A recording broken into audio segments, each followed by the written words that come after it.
X হচ্ছে একটা real part আর Y হচ্ছে ইমাজিনারি পার্ট। এখন ইমাজিনারি পার্টকে তো আমি রিয়েল অ্যাক্সিসে দিতে পারবো না, তো এই কারণে বিজ্ঞান ম্যাথমেটিশিয়ান অয়েলার কি করছে, এটাকে একটা নতুন অ্যাক্সিস, যেটা ওয়াই অ্যাক্সিস খালি ছিল, ওই বরাবর নিয়ে গেছে।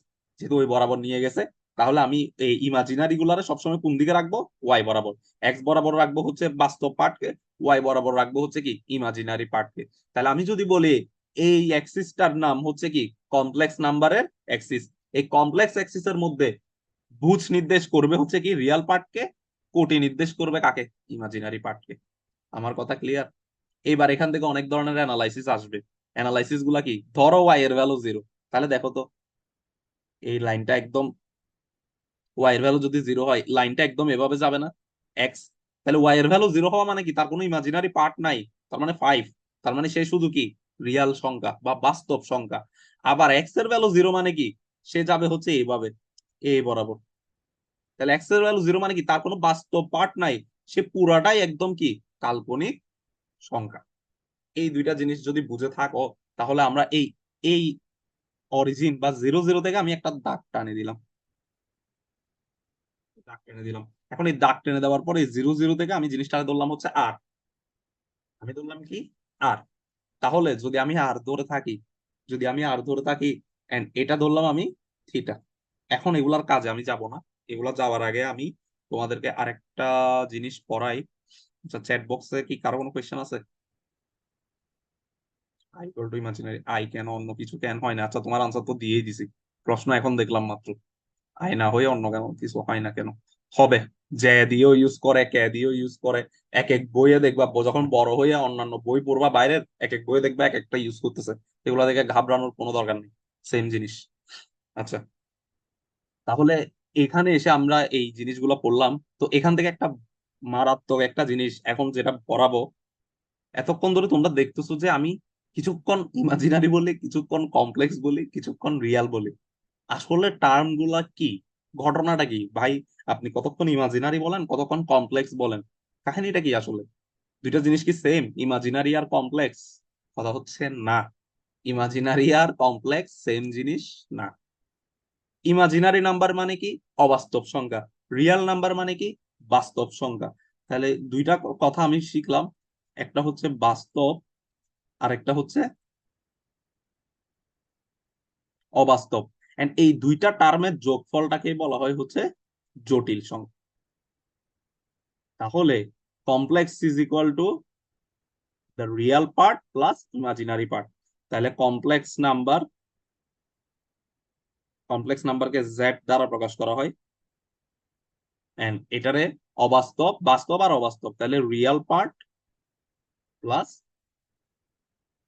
ইমাজিনারি পার্ট, এই দুইটা পার্ট যদি তুমি যোগ করো একসাথে, তুমি কি নাম্বার পাবা, কমপ্লেক্স নাম্বার পাবা।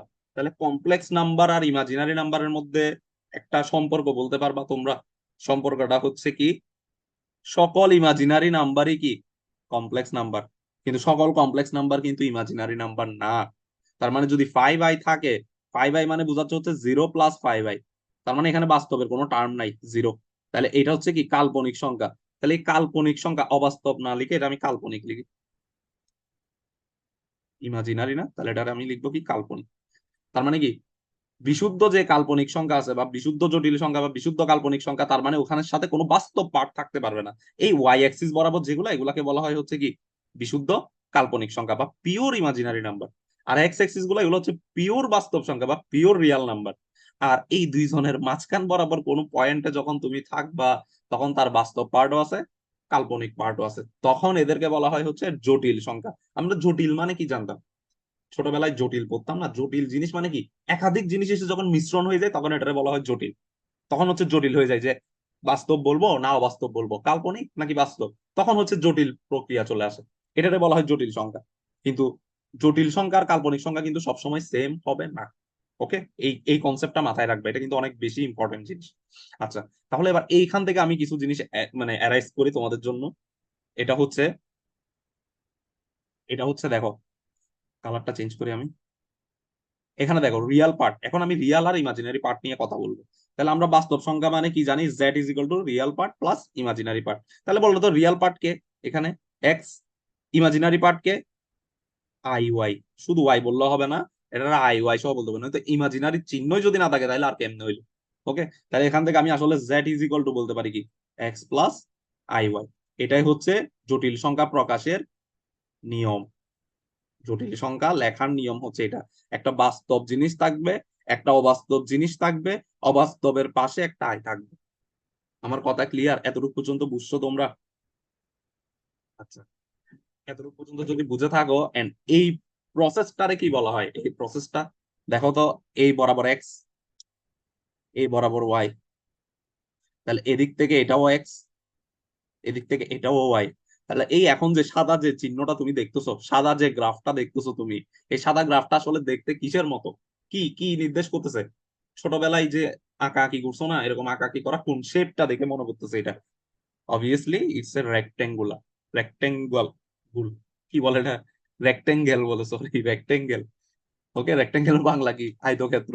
তাহলে আয়তক্ষেত্র যেহেতু, তার মানে এটার ইকুয়েশনটা কেমন হবে, রেক্টেঙ্গুলার ফর্মটা কেমন হবে, এক্স আর ওয়াই থাকবে। তাহলে রেক্টেঙ্গুলার ফর্মে জেড ইজ ইকুয়াল টু হচ্ছে এক্স প্লাস ওয়াই। অনেকক্ষণ ধরে হয়তো চুপ করে আসো যে ভাই দুই পাশে দুইটা বক্স করা জিনিস লিখছে, এগুলা কি বুঝাচ্ছে আসলে।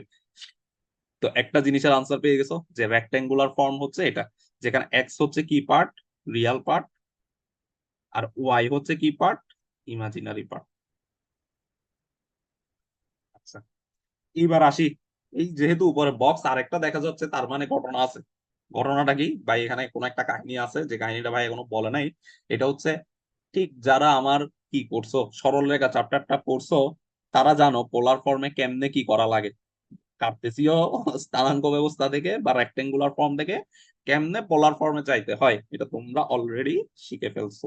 আমি তোমাদেরকে তখন কিন্তু বলছিলাম একটু ছোট করে, মানে আওয়াজ না দিয়ে মতো করে বলছিলাম আর কি, মানে একটু অল্প কথার মাঝখানে বলে গেছিলাম যে এই জিনিসটা তোমাদের কমপ্লেক্স নাম্বারে সাহায্য করবে, পোলার ফর্মটা।